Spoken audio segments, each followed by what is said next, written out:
Si l'année 2024 s'annonce prometteuse pour la jeunesse congolaise, avec la déclaration du chef de l'État, Denis Sassou Nguesso, 2023 n'est désormais qu'une histoire.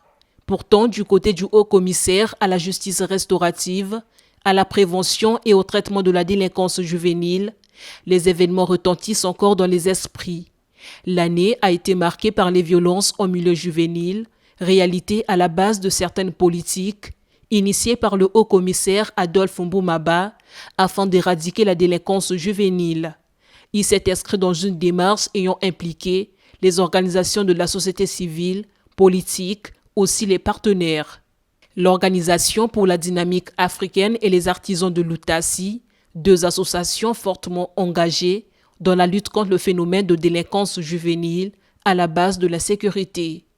Au fond, le chômage est un réel problème dénoncé par les jeunes.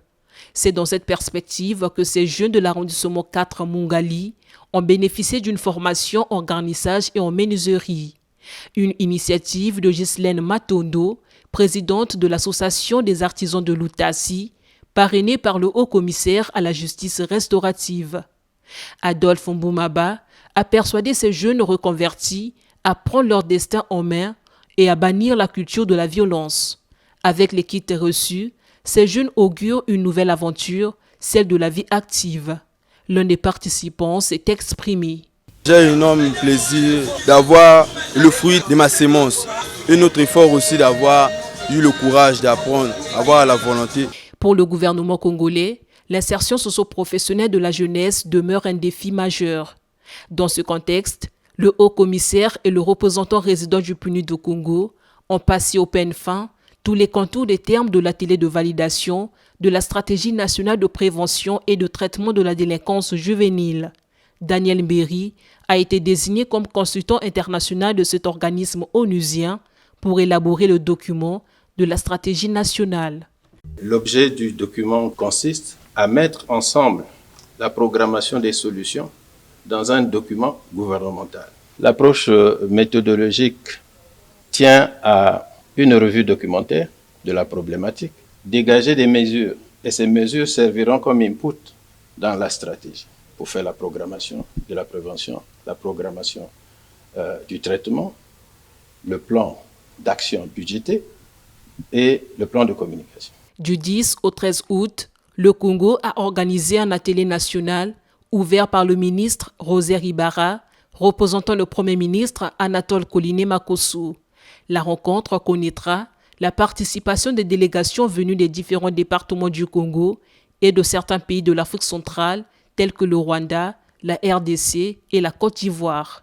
Le gouvernement, sous la direction de son Excellence, Monsieur le Président de la République, a identifié des sites d'Aubéville et de Bokanya pour la rééducation des jeunes en conflit avec la loi. Répond également à une urgence. Une ambitieuse vision qui nécessite des résultats probants. Le gouvernement, sous l'impulsion de son Excellence Denis Sassou Nguesso, président de la République, a résolu d'instituer par décret 2021-487 du 5 novembre 2021 le Haut-Commissariat à la justice restaurative, à la prévention et au traitement de la délinquance juvénile.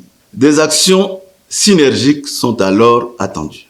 Alors il nous appartient tous, en toute sérénité, et animés par la fibre patriotique, d'approfondir la réflexion pour ne pas nous laisser subjuguer par ce phénomène très nocif. Et pour ce faire, nous pourrions, toutes les parties confondues, avec beaucoup d'imagination, d'humanisme, de sagesse, d'intelligence et de professionnalisme adossé à une technicité et une volonté politique avérée, défier sans nul doute ce phénomène et ainsi pouvoir proposer des solutions alternatives à la violence qui gangrène une bonne frange de notre jeunesse. Et d'ailleurs, à entendre les jeunes en conflit avec la loi lors des concertations citoyennes, la problématique appelle une approche croisée, une responsabilité partagée et une réponse concertée et systémique où les pouvoirs publics, dans la gestion régalienne de ce type de dossier, exigent beaucoup de professionnalisme. Peu avant l'ouverture, les Congolais ont bénéficié de l'expertise de la Côte d'Ivoire. Le budget de l'État, qui devrait être orienté vers des actions de développement, sont plutôt orientés vers la lutte contre l'insécurité. Face à la montée de ce fléau, le gouvernement de la République de Côte d'Ivoire a pris une série de mesures, les tests réglementaires, lois, décrets et arrêtés. La scolarisation est obligatoire. Les parents sont tenus d'assurer l'assiduité des enfants au cours sous peine de sanctions. Il lui fallut que la crème intelligence examine minutieusement et valide un document de politique générale sur la jeunesse capable de servir d'orientation dans la gestion de questions.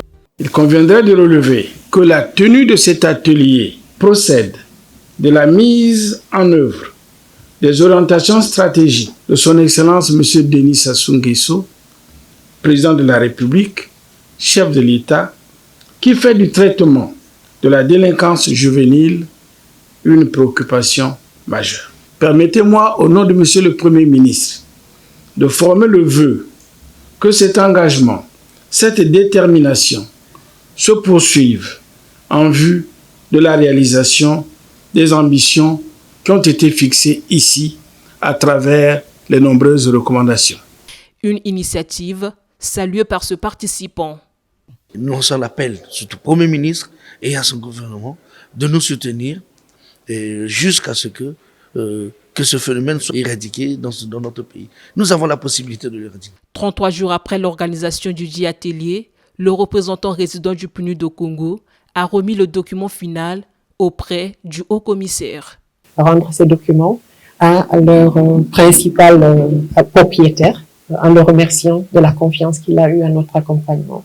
Et nous lui avons également réitéré notre disposition pour accompagner la mise en œuvre effective de ce document, parce que la mise en œuvre de cette stratégie, prise en charge de la jeunesse, vous conviendrez, requiert multiples intervenants.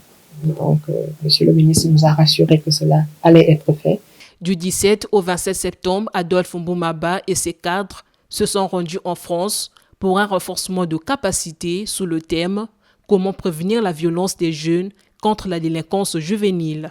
Expression de l'orientation politique de son Excellence, M. Denis Sassou Nguesso, président de la République, à ce sujet. Le gouvernement de la République a donc traduit sa volonté de s'attaquer à ce phénomène qui gagne une frange importante de la jeunesse en conflit avec la loi appelée Bébé Noir, envers laquelle des actions doivent être menées. Notre mission ici, en France, obéit à cette exigence afin d'échanger avec l'IFM sur cette matière, en l'occurrence la mise en œuvre de la stratégie nationale de prévention et de traitement de la délinquance juvénile dans une perspective complémentariste visant soit la réduction ou la résorption à terme de ce phénomène préoccupant qui s'étend aujourd'hui. Cette mission a permis au cadre du Haut-Commissariat de cerner certains mécanismes de lutte contre la délinquance juvénile.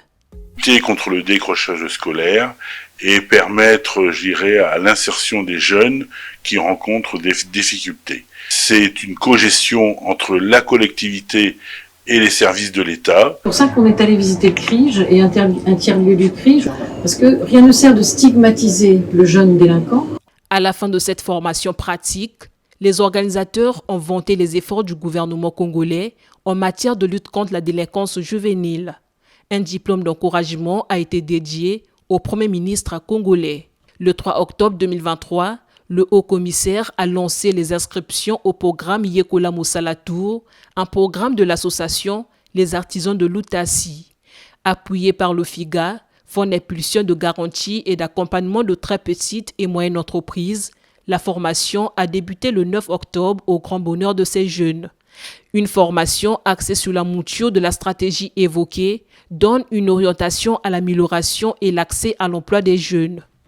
J'ai apprécié ça parce que moi, je n'avais rien à faire, j'ai laissé l'école. Notre génération, vraiment, il y a du banditisme partout, mais le ministre a fait cette initiative pour nous donner encore une seconde chance pour l'emploi. La jeunesse, une couche sociale représentant 70% de la population congolaise, nécessitent d'être prises en charge. C'est dans ce cadre que les pouvoirs publics s'emploient dans la réhabilitation des centres de rééducation et socio-professionnels de Boké et d'Aubéville. Le programme intègre le plan gouvernemental, une démarche soutenue par le haut-commissaire pour résorber le problème de la délinquance juvénile au Congo.